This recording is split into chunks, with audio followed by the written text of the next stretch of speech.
In my first episode, I said that voodoo and hoodoo were different. One was the lighter stuff, and one was the darker stuff. But what I didn't say was that it really just depends on who you're asking. There's a lot of misunderstanding when people hear the word voodoo. People think of things like devil worship, orgies, animal sacrifices, zombies, cannibalism, human sacrifice, and a type of magic that many refer to as black magic. We'll get talking more about that in a little bit. People seem to have a little less of an opinion when it comes to the word hoodoo, probably because it's a little less known. For the most part, general opinions are pretty similar, though. Today we're going to dial in on Louisiana voodoo, otherwise known as New Orleans voodoo. Hey, I'm April, and we are on a witchful journey. Instead of a tarot card today, I want to share a message that I got and give a shout out to a good friend and listener, Erica. I got her permission to share, and this is what she said. Good morning, April. I just wanted to let you know that everything that you're doing with A Witchful Journey has been very helpful and certainly resonates with where I've been, where I am now, and where I wish to go. Thank you. Erica was one of the first few people that I told I was considering starting a podcast.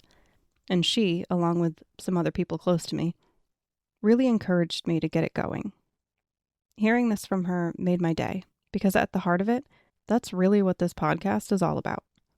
Not just for people on a journey that includes witchcraft, but also for those who could benefit from knowing that you aren't alone. Erica, lady, I love you, and I can't wait to see where your journey takes you. I also want to give you all a book recommendation. It's a book I read last year called Messages from Above, What Your Loved Ones in Heaven Want You to Know, by Monica Tenkate. You might know her as Monica the Medium. My sister, Kelsey, you guys would remember her from episode 2, referred it to me and even sent me a copy of it. In Monica's book, she goes over what it was like growing up as a medium, what she thinks happens after death due to her experiences, the different ways that spirits might try to interact with the living, and how you might be able to tune in to spirit activity and understand the messages that may be coming your way. Though I don't believe in what most people consider to be heaven, I do believe that the spirit or soul does go somewhere after death. And it's neither good nor bad. If you've heard anything about soul contracts and the higher self, but don't know a whole lot about either of those, this is a good book to check out and get a medium's perspective on. If you feel as if you have some sort of mediumship abilities, this would be a good book to check out and use as a starting point to really work those abilities. They're kind of like a muscle after all. So the more you work with it, the more tuned in you'll be. We'll talk eventually about the Claire abilities, and I will dig into each one of them with you. But for now, check out the book, Messages from Above. The reason I brought it up today is because much of the voodoo practices center around communicating with, invoking, and giving offerings to spirits and ancestors. Now, let's talk about New Orleans voodoo, what it's about, and how the practice has evolved. We'll also talk about Gris and voodoo dolls. New Orleans voodoo has only been around since the 18th century, when people from West and Central Africa were basically kidnapped, enslaved, and taken across the ocean to the French colony of Louisiana, which at the time wasn't just Louisiana, as we know it today, but it followed the Mississippi River all the way up to what we know as Missouri today. The roots of New Orleans voodoo come from a few different places. West and Central African religions and beliefs primarily, whose roots possibly stretch back as far as 6,000 years, and derive mainly from the Fon, Yoruba, and Congo peoples. But you see, what would happen upon arrival in Louisiana was that the European colonists did everything they could to suppress all aspects of African culture in the people they brought over as slaves. They had already taken almost everything from these people. Those who were forced into slavery lost their homes, their property, their communities, their families, and often even their identities. See, the French took over what we know as Louisiana in 1682. Then in 1685, Louis XIV passed a decree dictating that slaves had to be baptized as Roman Catholics upon arrival in all French colonies, which included places like Haiti and, of course, Louisiana. The practice of any other religion was forbidden, and slavers would be punished alongside their slaves if the previous religious habits of their slaves was allowed or even tolerated. The enslaved people only had their beliefs left by the time they reached Louisiana. Forcing Roman Catholicism on them wasn't as easy as the European colonists thought, though. These amazing people who were forced into slavery got creative. They began masking their deities, the gods and spirits who they would call on, with Roman Catholic saints in order to continue practicing and worshiping without risking punishment. Catholic prayers were incorporated into the practice, and church attendance was required by law. In 1762, Spain took over much of the Louisiana territory, and under Spain's rule, enslaved people were still required to be baptized as Roman Catholics, and were still required to attend Mass, but they could at least purchase their freedom if they were able to get the funds. It wasn't the best, but it was better than what France was allowing at the time. If an enslaved person was able to buy their freedom, it allowed for a little more wiggle room when it came to practicing voodoo, because at least they didn't have an overseer breathing down their neck all the time. Now, by 1791, things were at a rolling boil in Haiti. Remember, France owned them too. And slaves rose up in rebellion, officially kicking off the Haitian Revolution. Many Haitians fled north to places like Louisiana, and Haitian Voodoo blended with New Orleans voodoo. Side note, Haiti did eventually tell Napoleon to fuck off with his attempts to reinstate slavery, and they claimed independence in 1804. Even some of the Native American traditions along the Mississippi River Valley were incorporated as well.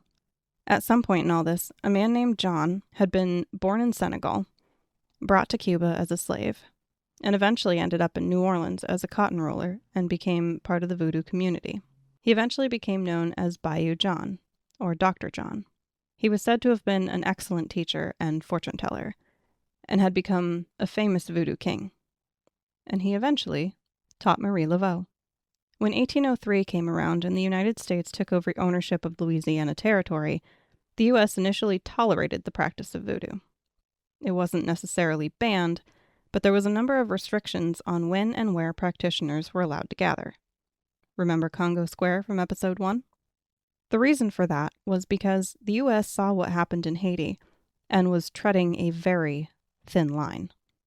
The early 1800s was also a time when voodoo practices were intertwined with the Mardi Gras masking traditions, which were a skull and bones gang that were dressed in black with white skeleton bones painted on their clothing. They acted as the carnival town criers and spiritual guardians. People like Bayou John and Marie Laveau were incredibly helpful to their communities in this time. And after Bayou John passed, Marie Laveau began hosting a celebration on St. John's Eve, which was about June 23rd. According to accounts found, this particular celebration began in 1830 and included a head-washing ritual combined with a public party at Lake Pontchartrain. There was a problem, though. The U.S. government was getting more and more uneasy with the growing numbers of black people, both free and enslaved, and feared a revolt similar to Haiti. So in the mid-1800s, the government began arresting and prosecuting voodoo practitioners. This is partly why Marie Laveau would attend Mass regularly and became close friends with people like Friar Antonio de Sedea. Together, they would minister to the sick. There isn't a lot that's known about the details of New Orleans voodoo. A lot of the information on the practices has been lost to time and fear, and it was mainly passed on by way of oral tradition, both for safety purposes and due to lack of access to education.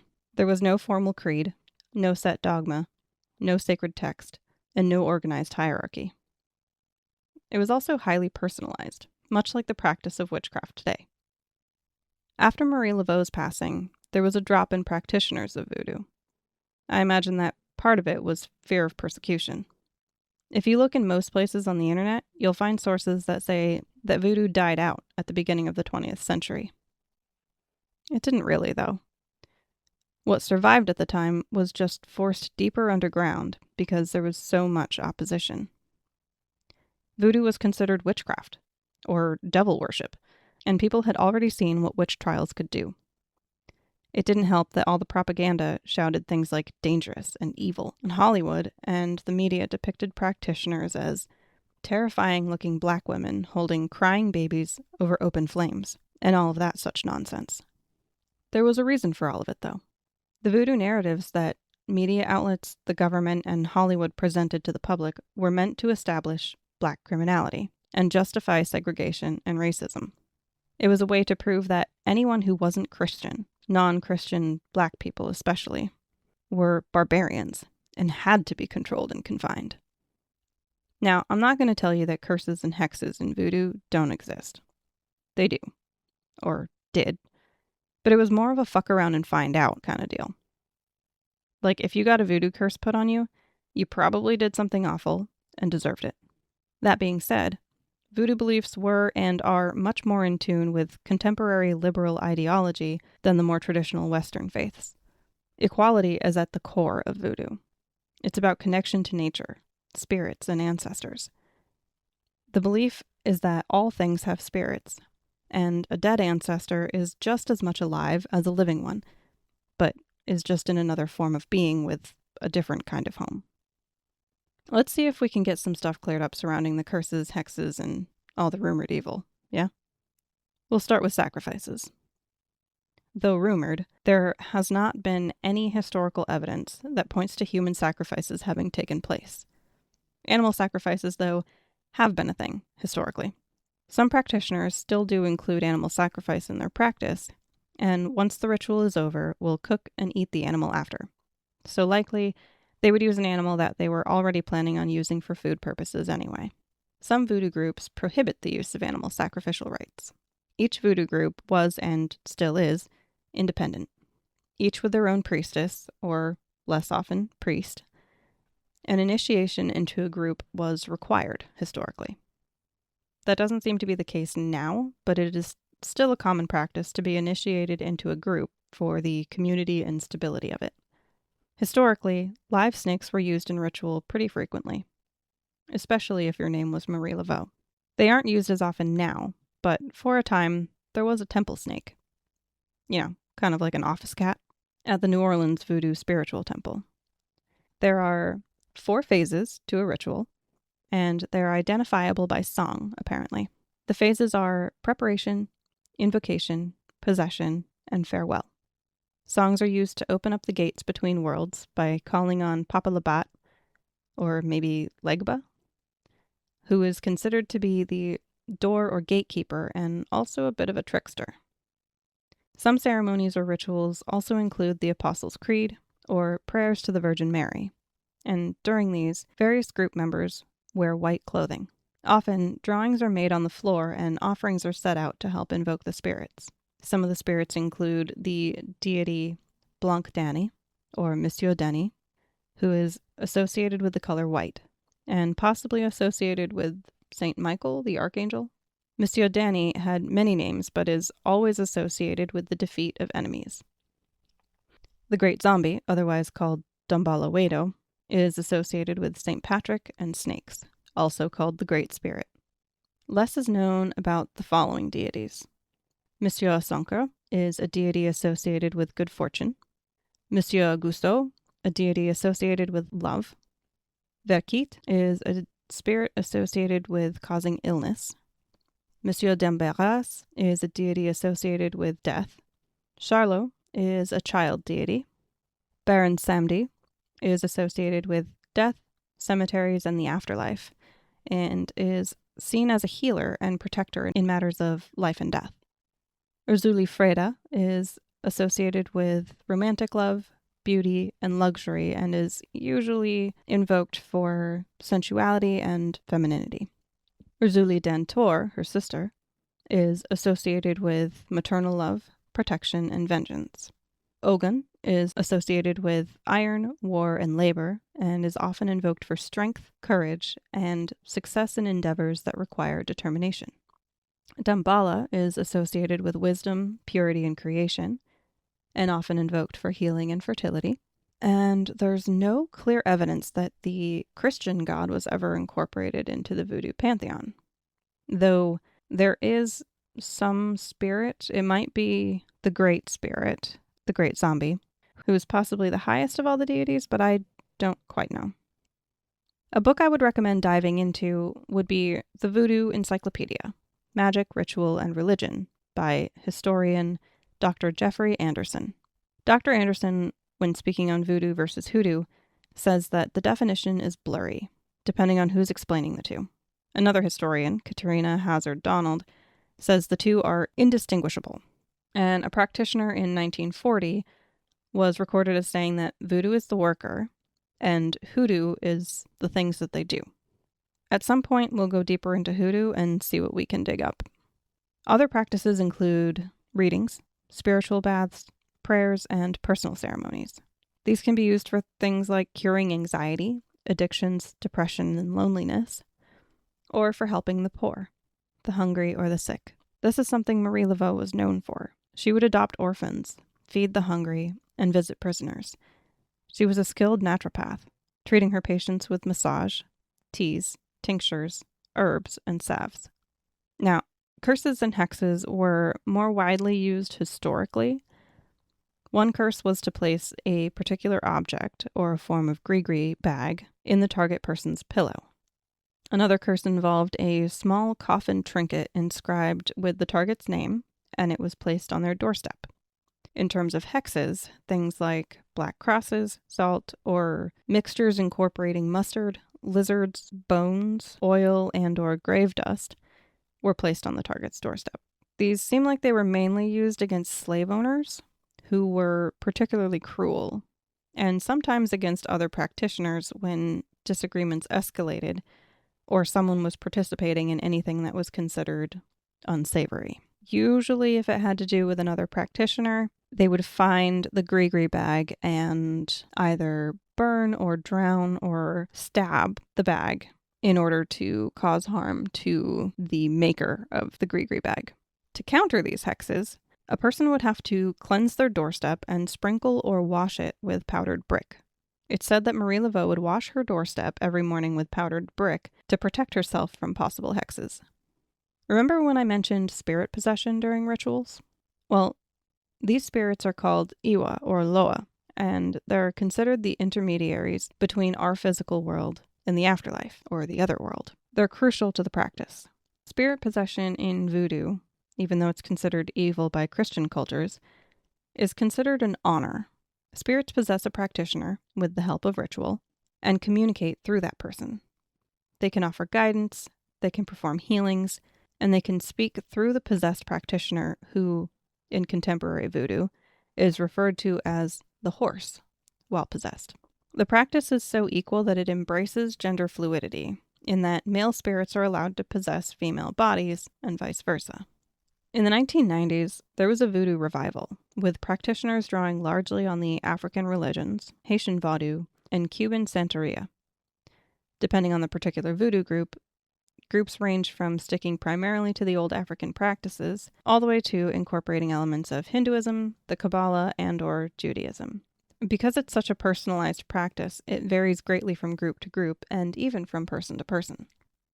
You've probably seen or heard about celebrations on All Saints' Day, which takes place on November 1st, and is another major day that centers around spirits.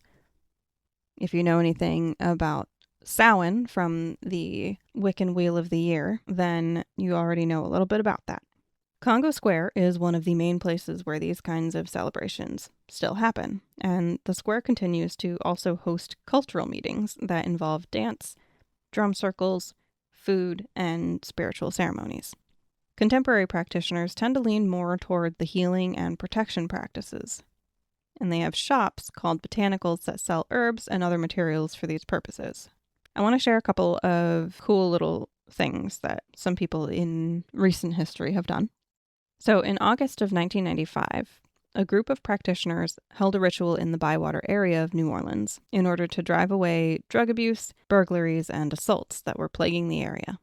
In 2001, priestess Ava K. Jones performed a rite to drive away harmful spirits from the New Orleans Saints football team in hopes of helping the team to perform better during games. I didn't look to see how the team did after Ava K. Jones's ritual that she performed, but I'm kind of curious if anyone knows anything about that particular football team.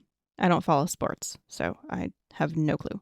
And currently, there's a group called the Mystic Seven Sisters who bring spirit medicine to celebrations, and their goal is to continue the traditional healing work of generations of women before them, which I absolutely love because they go around the historic Treme neighborhood cleansing and blessing the area the morning of Mardi Gras, setting a positive spiritual tone with their drumming and traditional Creole songs.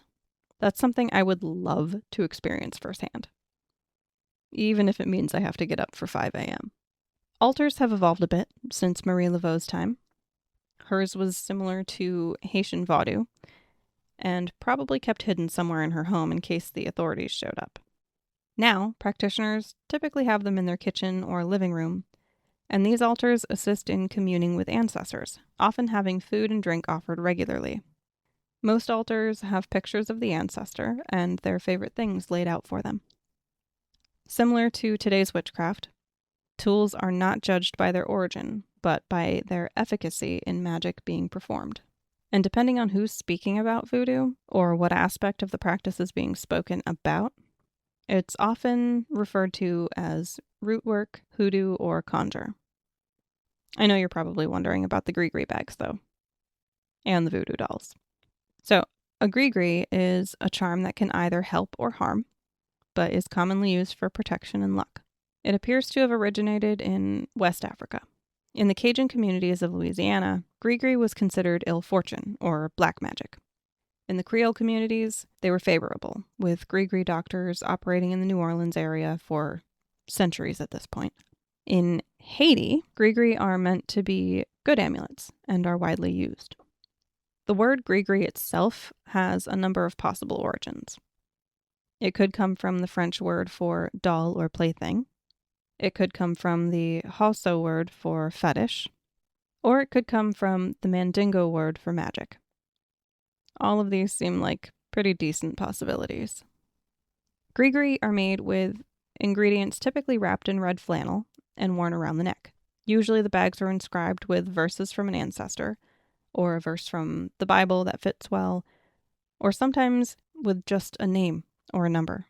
They're usually made at an altar and consecrated with the elements of earth, which would be salt, air, which would be incense, and a fire-water combo, which would be a candle flame. Within the bag are typically a number of small objects or ingredients, and the number has to be odd, anywhere from 1 to 13, but no more than 13. Ingredients can be homeopathic, containing hair, clothing, or something with an attachment to the target, or sympathetic, in that they can be made to look like the intended target, and probably where the idea of the voodoo doll came from. The contents of a Gris must be chosen with care.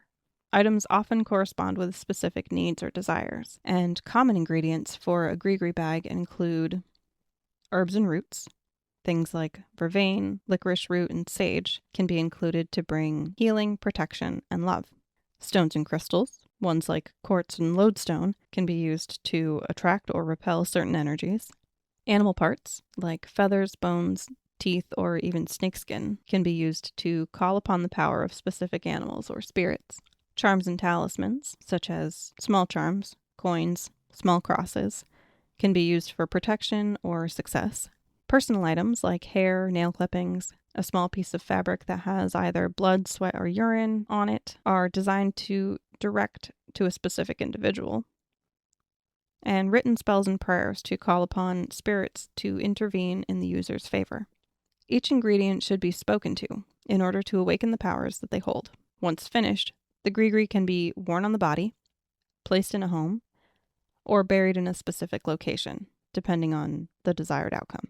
Gris was and still might be popular among gamblers, with a gambler carrying a Gris containing a lodestone or magnet wrapped in red flannel to help bring in good luck. Another more complicated one used by gamblers was one that included the red flannel, a piece of chamois, a shark tooth, pine sap, dove blood, and cat hair.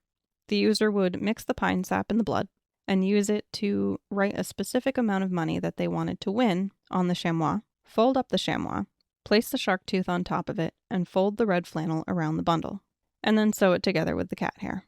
This Gris would be worn in the left shoe.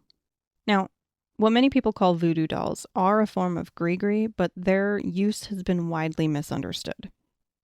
They're used in various forms in the magical traditions all around the world, and despite the name that they've been given, they actually aren't prominent in most of the voodoo traditions, like Haitian Voodoo or New Orleans Voodoo. The ones that are primarily associated with voodoo are poppets, which derive from the Europeans. And the insertion of pins to do harm is mostly fabricated to elicit fear of the practice. In the first half of the 20th century, association through Western pop culture gave these effigies, or these poppets, an even broader, more negative depiction of the Black and Afro-Caribbean religious practices here in the US. By the early 21st century, they've become a novelty item. They're being sold in vending machines in British shopping centers, and WikiHow has a page about how to make your own voodoo doll. In 2020, High Priest Robbie Gilmore was quoted as saying, "It blows my mind that people still believe voodoo dolls are relevant to the voodoo religion. Hollywood did us a number. We don't stab pins into dolls to hurt people." Though I'm sure somewhere out there probably is a form of practice that does. I'm not going to completely shoot that down, because I don't know. The possible origin may have come from the peoples of West Africa, namely in the area of what is now Angola and the Democratic Republic of the Congo, or DRC. And they did have a type of figure that they used. These, however, were made primarily of wood and were called kises, or binkise, if we're talking plural. The word translates to things which do things. The surviving ones are 19th century and were containers for capturing spirits of the dead and making them available for use by the living. It was believed that malevolent spirits were everywhere and caused things as small as illnesses. The minkise could be used to inflict harm on others, everything from a headache to falling off a cliff. These spirits couldn't simply be controlled, though. A person would have to go to their local chief, request help, and pay. The chief would then fill a medicine pouch with various substances depending on the kise's purpose, and attach it to the kise or incorporate it into the actual body of the figurine. The medicine from the pouch would give it power and officially identify it as a spirit.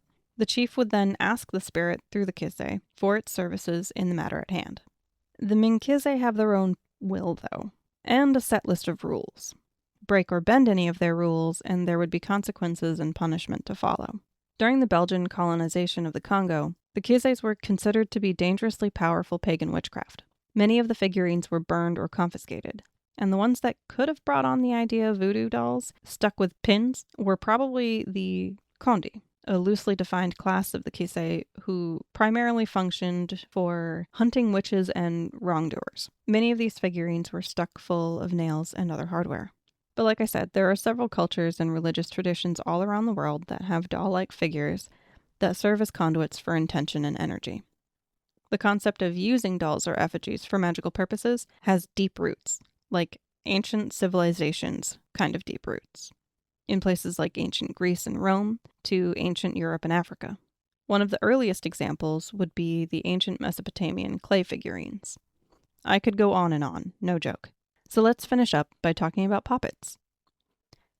Poppets are still used today in the witchy community and beyond.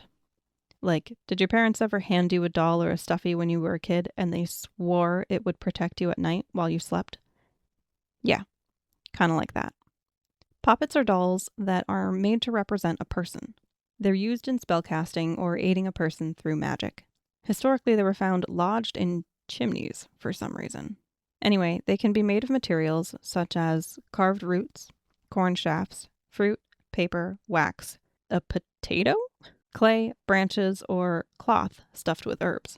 They're believed to serve as spirit bridges and can be designed for benevolent or malicious intent depending on the needs of the user and the materials used. That's why it's so important to carefully select your materials for this type of thing. It's sympathetic magic, meaning that it's based on the symbolic use of certain materials and ingredients. And then a prayer or ritual is needed. Otherwise, all you have is a doll. Some examples of popular poppets are the German kitchen witch poppet, which is intended to bring good energy into the home kitchen and prevent kitchen-related disasters. The love poppet can be used for healing oneself, displaying affection to loved ones, or fostering relationships for couples. Internal objects for this poppet would include things like a rose quartz, petals of the recipient's favorite flower, and small personal items of the recipient. The prosperity poppet is used to enhance a good outcome in school, work, physical status, or financial status, depending on the intentions of the user. The healing poppet grants good health, and you'll want to include objects like rose quartz, rose petals, and sage into this poppet. And the protection poppet is used for spiritual protection of either person or home. And you'll want to include things like hematite, amethyst, basil, coffee, and patchouli. Anyone want to make a poppet? I might make one for my kitchen. Thanks so much for tuning in and hanging out with me today. Next time we hang out, we're going to talk about witches on brooms. If you enjoyed this episode and don't want to miss out on future episodes, hit those like and follow buttons. It's super helpful letting me know what topics you guys are interested in. For now, you can find me on Facebook, Witchful Journey Podcast, on Instagram at _witchful_journey. For those of you that need a reminder, the underscores are the spaces with the little lines at the bottom. On BlueSky at awitchfuljourney.bsky.social, and on YouTube, A Witchful Journey. I enjoy hearing from listeners, so if you pop in on my socials, say hi. You can also email me at awitchfuljourney@gmail.com. I'm April, and we are on a witchful journey.